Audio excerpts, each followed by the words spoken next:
मुझे याद है साल 2014 जहाँ पे बहुत सारे इंडियंस इंटरनेट पे फ़िलिपिनो और इंडोनेशियन गर्लफ्रेंड्स बना रहे थे और मलेशियन गर्लफ्रेंड्स पटा रहे थे, इज़राइल और बहुत सारे जगह की लड़कियाँ पटा रहे थे ऑनलाइन। और उस समय इंडियन लड़के बहुत फेमस भी थे लड़कियों फॉरेनर लड़कियों के बीच। और आज का एक टाइम है 2025 जहाँ पे इंडियंस का नाम इतना ज़्यादा ख़राब हो चुका है, इतना ज़्यादा ख़राब हो चुका है कि इंडियन फॉरेनर्स छोड़ो, इंडियन लड़कियां ही लड़कों को डेट नहीं करना चाहती। तो इस 11 साल में ऐसा क्या हुआ कि इंडियंस का जो ब्रांड वैल्यू था वो इतना ज़्यादा गिर गया। आज का टाइम ऐसा है कि जो मेरे जान पहचान के लोग हैं जो फॉरेन में रह रहे हैं उनके साथ भी रेसिस्ट अटैक्स हो रहे हैं और उनको भी एज अ इन्फीरियर देखा जा रहा है, जबकि इंडियंस के साथ कभी इतना बुरा ट्रीटमेंट कभी नहीं हुआ। तो ये 11 साल में इतना क्या ख़राब हुआ हम इंडियंस के साथ कि हमारा पूरा वैल्यू एकदम मतलब इनह्यूमन तरीके से हम लोग को ट्रीट किया जा रहा है और इतना ख़राब हो गया हम लोग का वैल्यू। तो फर्स्ट थिंग इज़ कि ऑब्वियसली जो स्टीरियोटाइप्स हैं हमारे कि हम अनहाइजीनिक हैं, अनक्लीन हैं और हम लोग कचरा फैलाते हैं हर जगह, ये स्टीरियोटाइप्स इंडियंस के साथ बहुत टाइम से है। और इंटरनेट आने के बाद ये स्टीरियोटाइप्स को एकदम आँख सी लग गई कि लोग को लगता है अरे हाँ भाई, जो हम लोग सोचते हैं मतलब जो फॉरेनर्स हमारे बारे में सोचते थे वो चीज़ को इंटरनेट ने और कन्फर्मेशन किया कि हाँ भाई ये देखो अपने कंट्री में भी गंदे तरीके से रहते हैं, अपने कंट्री में भी डीओ नहीं लगाते।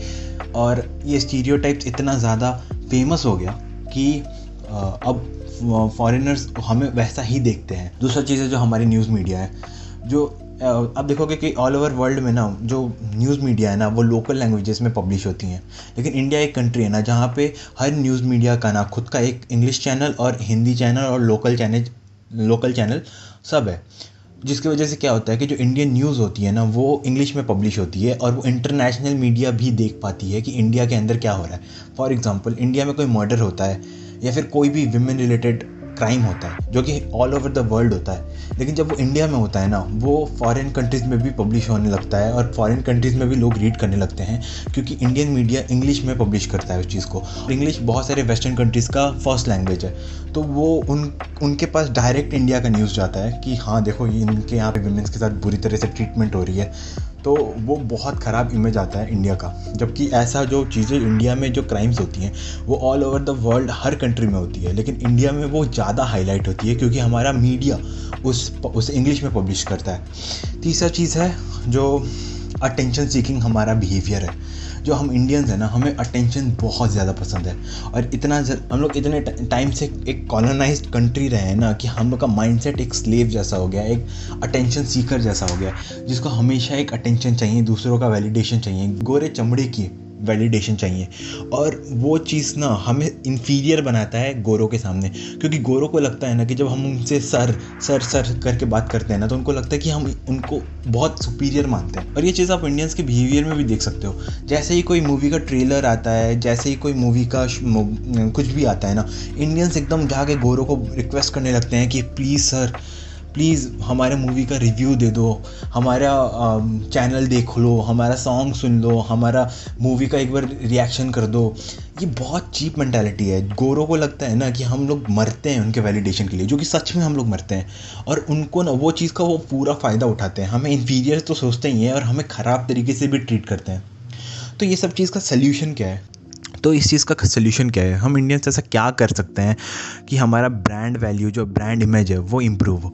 तो फर्स्ट थिंग इज़ कि हम लोग अपने आप को मतलब थोड़ा सेल्फ कॉन्फिडेंट बने अपने लाइफ में कि भाई दूसरों से वैलिडेशन लेना, दूसरों का जो अटेंशन सीख करना है वो बंद करें अपने लाइफ में।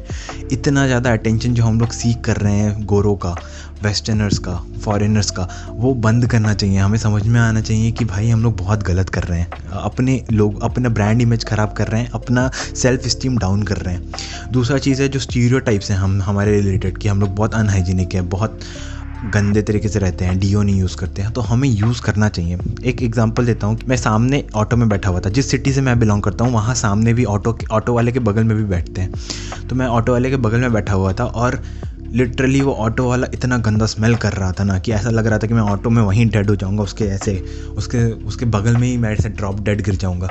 वो इतना गंदा स्मेल कर रहा था। तो भाई हम हाइजीन का प्रॉब्लम है इंडियंस में। और मैंने एक रील अपलोड की थी 1 साल पहले जहाँ पे मैंने बोला था कि इंडियन मैन बहुत स्मेल करते हैं और उनको डीओ यूज़ करना चाहिए। तो बहुत सारे इंडियंस उस रील में आके मुझे गाली देने लगे थे और मेरे से डिबेट करने लगे थे और मुझे ख़राब बोलने लगे थे, लेकिन ये बस सच है। स्टीरियोटाइप्स बहुत हद तक थोड़ी सी सच्चाई होती है उनमें। अंदर तो इम्प्रूवमेंट करना चाहिए और साथ ही साथ हमारे बिहेवियर में भी चेंजेस आना चाहिए, जहाँ हम दूसरों को ऐसे इतना वैलिडेशन देना बंद करें, खासकर फॉरेनर्स को, खासकर गोरों को। भाई उनका वैलिडेशन लेके कुछ नहीं मिलने वाला हमें लाइफ में। Thank you.